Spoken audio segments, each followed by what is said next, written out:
자, 현재 한국 학생이 50분 정도 있다고 했는데요. 그 연령대를 저는 좀 궁금해요. 그래서 20, 30대 혹은 뭐 20대, 30대를 가르셔도 좋아요. 20대, 30대, 40대, 50대로 구분한다면 몇 % 정도씩 될까요? 저희 고등학교를 막 졸업하시고 오시는 학생분의 비율도 굉장히 많고요. 네. 20대는 거의 30% 정도 된다고 보시면 됩니다. 네, 그럼 상당히 높은 정도네요. 네. 네. 30대도 한 30% 정도 되시고 나머지는 다 40, 50대. 네. 명확하죠. 그죠? 20, 30대는 메인이 유학 후 이민이 궁극적인 목적이라고 볼 수 있고 40, 50대는 40대는 조금 애매할 수 있어요. 유학 후 이민과 자녀 무상을 함께 보지만 50대 분들은 거의 자녀 무상을 노리고 들어오시는 분들이라고 볼 수 있겠네요. 네, 맞습니다. 그리고 나이가 있으신 분들도 현지에서 LMI를 많이 받으시고 영주권도 많이 도전하신다고 해요. 취업한 곳에서 LMI를 이제 서포트 받으면 OIMP라는 온타리오주 주정부 이민을 신청할 수도 있고 연방 이민에도 도전할 수가 있는 상황이죠. 맞습니다. 네, 특히나 이번에 캐나다 이민에 있어서 매우 낮은 커트라인으로 대부분을 선발하는 이슈가 있었어요.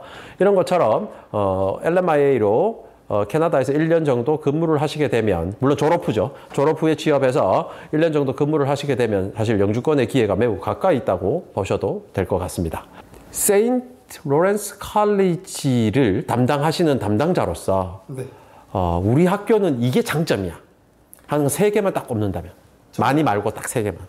네, 저희 학교는 우선 한국 마켓을 타겟으로 한 지 별로 되지 않았거든요. 그러다 네. 보니까 한국 학생분들에 대해 굉장히 오픈마인드로 도와드리려고 하고 있고요. 성실성의껏 저희가 도와드리고 있습니다. 네. 또한 저희 국제부서에서 일하시는 분들도 많이 계시거든요. 네. 그중에서 2분은 저희 한국 학생분들이십니다.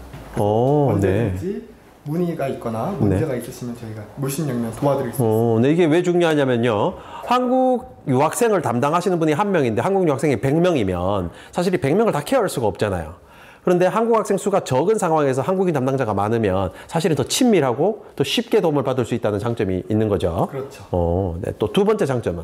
두 번째 장점은 최근 인종차별에 대한 문제가 굉장히 많이 일어나고 있는데요. 네. 저희 학교는 그 부분에 대해서 굉장히 예민하고 조심스럽게 다가가고 있습니다. 그러다 보니까 유학생을 위한 이벤트를 굉장히 많이 열고 있어요. 네. 그래서 그 이벤트를 통해서 저희 학생분들께서는 많이 친구들과 어울리고 캐네디언이랑 어울리면서 굉장히 영어 환경에 많이 노출될 수 있죠. 네. 이는 재학생뿐만 아니라 재학생분들의 자녀조차도 조기유학으로서 학교에 가면 되게 친절하고 더 프렌들리하게 캐네디언과 함께 어울릴 수 있는 환경이 좀 조성되는 분위기다. 이렇게 정리할 수 있겠네요.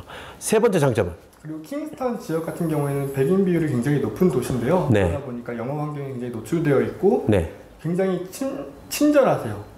네. 분들이. 네네. 그래서 이민자를 위한 다양한 프로그램들이 마련되어 있습니다. 네. 예를 들어 어머님께서 저희 학교 오셔가지고 자녀무상 교육의 혜택을 받으시면서 네. 아이들은 공립학교에서 공부를 하고 어머님께서는 저희 학교에서 공부를 하신다면 네. 아버님께서는 지역 커뮤니티를 통해서 5불 정도 납부해 주시면 ESL 수업을 들으실 수 있습니다. 5불을 납부하면 이 5불은 뭐 시간당 5불이에요? 아니면은? 오전 파트, 오후 파트가 나눠져 있는데요. 네. 오전 파트는 10불, 오후 네. 파트는 5불 정도 하고 있습니다. 하루에 5불? 하루에 5,000원 내면 4,500원이네요. 그렇죠. 4,500원 내면 ESL 수업을 제공해준다. 맞습니다. 이걸 커뮤니티에서. 커뮤니티 센터에서 제공해드리고 있습니다. 어찌 보면 킹스턴 시립 ESL 클래스인 거네요. 그렇죠. 엄청나게 저렴하게 되네요. 그리고 거기에는 한국인 직원분도 계셔가지고 네. 궁금하신 사항이 있으시거나 하시면 언제든지 편하게 물어보실 수도 있죠. 네. 사실은 이게 캐나다 역사를 쭉 훑어보면요. 캐나다에서 퀘벡에 제일 먼저 어떤 이민자들이 자리를 잡았지만, 실질적으로 영국 출신의 메인 백인들이 자리를 잡은 곳이 사실은 킹스턴이죠. 시작 자체가.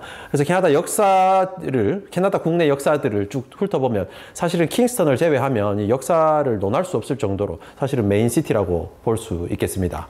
그리고 캐나다의 첫 총리가 나온 도시이기도 하죠. 네. 무리로 따르면 대통령을 배출했다. 이런 그렇죠. 정도 되네요. 자, 세인트 로렌스 컬리지가 한국의 마케팅을 시작하게 되면서 조금 학생들을 여러 명을 이제 수속을 해보셨을 거잖아요. 네. 그 재학생들 스토리 중에 좀 재밌었던 이야기들이 있나요? 무엇보다 재학생분들께서 최종적인 목적이 취업이다 보니까 네. 항상 어떻게 하는지 조언을 많이 구하시는데요. 저는 네. 취업 지원 센터가 활발하게 운영이 되고 있어서 학생분들께서는 취업 지원 센터에 많이 방문하셔서 취업처를 알아보고 있고요. 또한 지역 커뮤니티에서 생활하시다가 집을 못 구하시거나 네. 아니면 문제가 생기시면은 저희 한인 커뮤니티가 마련되어 있어서 거기서 도움도 받으실 수 있습니다. 네. 이게 재밌는 거는요, 우리나라 대학들도 취업정보실이라든지 학생 취업정보센터 같은 곳들이 있잖아요. 하지만 학생분들이 사실은 이런 취업정보실 같은 걸 이용하는 것보다 뭐 대놓고 말씀드리자면 취업 뽀개기라든지 인크루터라든지 사람인이라든지 이런 사이트를 통해서 우리는 더 많이 그 취업처들을 찾고 이력서를 내고 있죠. 그런데 캐나다는 사실은 그렇지 않아요. 캐나다는 아직도 인맥도 되게 중요하고 학연도 되게 중요한 나라입니다. 왜냐하면 땅덩이는 너무 넓고 인구가 별로 없기 때문에 이 사람이 어디 출신인지 누구인지를 모르는 거예요. 그러다 보니 자연스럽게 이 사람이 누구의 추천을 받았는지 혹은 어떤 지역에 있었던지 어떤 학교를 졸업했는지가 사실은 우리나라보다 훨씬 중요한 나라입니다. 그리고 사람을 채용할 때 회사들이 대부분 공채 개념으로 1년에 100명씩, 200명씩 선발하는 경우가 거의 없습니다. 99.9% 이렇게 선발하지 않습니다.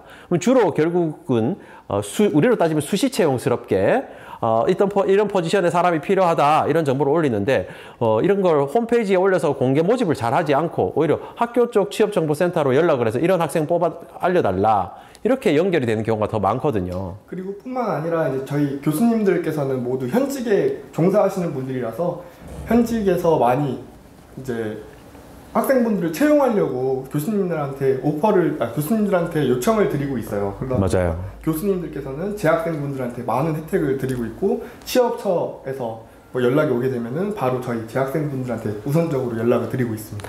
실제로 한국 분들 중에는 학력이나 경력, 유관된 학력이나 유관 경력이 있으신 분들이 유관 전공으로 가시게 되면요. 사실은 자기 다 아는 거잖아요. 한국에서 해봤던 일이고 혹은 배웠던 일이다 보니까 교수님들이 참 사랑해줘요. 우리 한국 유학생들을. 그래서 우리로 따지면 조교의 역할을 하시는 분들도 계시고 특히 디자인 계열로 한국에서 경력이 있으신 분이 디자인 관련 전공으로 가시게 되면 거의 뭐 부교수 역할을 합니다. 조별로 클래스를 반반 나눠서 한쪽 조를 거의 담당하는 정도로. 네, 저희 특히 젊은 학생분들께서는 조교로도 많이 활동을 하고 계시고 네. 방학 때는 풀타임으로 교수님 밑에서 일도 하시면서 경력을 쌓고 있습니다. 네. 네, 현재 9월 달에 ESL을 시작하실 부모님 학생들 입장에서 ESL이 제가 알기로는 7주 수업하고 한 주를 쉬나요? 아니면 12주 프로그램으로 되어 있나요? 저희는 현재 12주 온라인 프로그램으로 되어 있고요. 대면 수업 시 14주 ESL 프로그램을 제공해드리고 있습니다. 네, 그러면 오프라인 수업이 14주짜리인데 원래는 네. ESL 코스가 한 코스가 이걸 12주로 당기고 온라인으로 진행한다는 뜻이죠. 네, 맞습니다. 그럼 오프라인으로 한 학비는 얼마고 온라인의 현재 학비는 얼마인가요? 오프라인으로 14주 ESL 수강을 하실 시 6,500불 정도 된다고 보시면 되시고 네. 지금 온라인으로 제공하고 있는 IEOP 프로그램의 경우 3,800불로 저희가 제공해드리고 있습니다. 3,800불이면 한 340만 원? 네, 이 정도 되는 건데 그러면 중요한 건 9월 달에 시작을 하잖아요. 그럼 10일 정도면 한 레벨이 끝나잖아요. 네. 바로 연결해서 다음 레벨이 시작이 되나요? 아니면은 쉬고 1월 달에 진행이 되나요? 그 경우 같은 경우에는 쉬고 네. 겨울방학이라든지 그리고 뉴 이어 브레이크를 쉬신 다음에 네. 1월 중순부터 시작하시게 되십니다. 네. 따라서 그죠? 9월에 한 텀, 1월에 한 텀, 두 텀이면 자녀 1년 무상교육이 되는 거잖아요. 맞습니다. 자녀도 9월 달에 학기를 시작해서 6월 달에 학기가 끝나거든요. 그래서 세인트 로렌스 칼리지로 현재 무상교육을 접수를 한다. 어머님이 수업을 시작한다라고 하면요. 1년에 680만 원의 학비를 내고 자녀를 무한대로 무상교육 받을 수 있는 거예요. 자녀 수에 상관없이 무상교육 혜택을 받으실 수 네. 있습니다. 가장 자녀 무상교육이 가장 저렴하던 헬리팩스도 어머님 학비가 1년에 800에서 850만 원 정도 들어요. 몬트리올도 자녀 무상교육, 불어라는 단점을 안고 있음에도 불구하고 자녀 무상교육을 받으려면 어머님 학비가 800에서 850만 원 정도 들어요. 그런데 온타리오주의 공립 컬리지에서 100% 영어 환경, 그리고 작은 도시가 아닙니다. 지금 말씀하신 도시들이 킹스턴이라든지 오타와 바로 옆에 있는 커널 같은 지역에서 무상교육을 받을 수 있는데 1년에 시작을 680만 원에 시작할 수 있는 거죠. 저는 사실 이 정도 메리트면 아마 캐나다 전체 넘버원이 아닐까. 그래서 최근에 코로나임에도 불구하고 많은 학생분들께서 지원해 주시고 계시고요. 또 지역에 대해서 말씀해 주셨는데 킹스턴 지역 같은 경우 한인 인프라가 굉장히 잘 되어 있어서 네. 18개 한인 레스토랑과 네. 4개 아시아마트, 그리고 네. 하나의 한인마트 위치해 있고요. 그래서 그러면 장 보는 게 다 킹스턴에서 해결이 되겠네요. 네, 맞습니다. 그리고 어플로도 주문하실 수 있으세요. 맞아요. 요즘은 이제 배달이 잘 돼 있으니까. 자, 궁금한 여러 가지 사항들이 있으실 텐데요. 저희 오늘 이야기를 하는 중에 궁금한 내용들은 댓글로 달아주시면 저희가 2편을 제작을 해야 될 것 같아요. 네, 알겠습니다. 더 자세하게 혹은 더 재밌는 정보로 2편을 제작해서 다시 한번 만나 뵙도록 하겠습니다. 네, 감사합니다. 오늘 좋은 정보 감사드립니다. 네, 감사합니다. 네, 다음에 뵙겠습니다.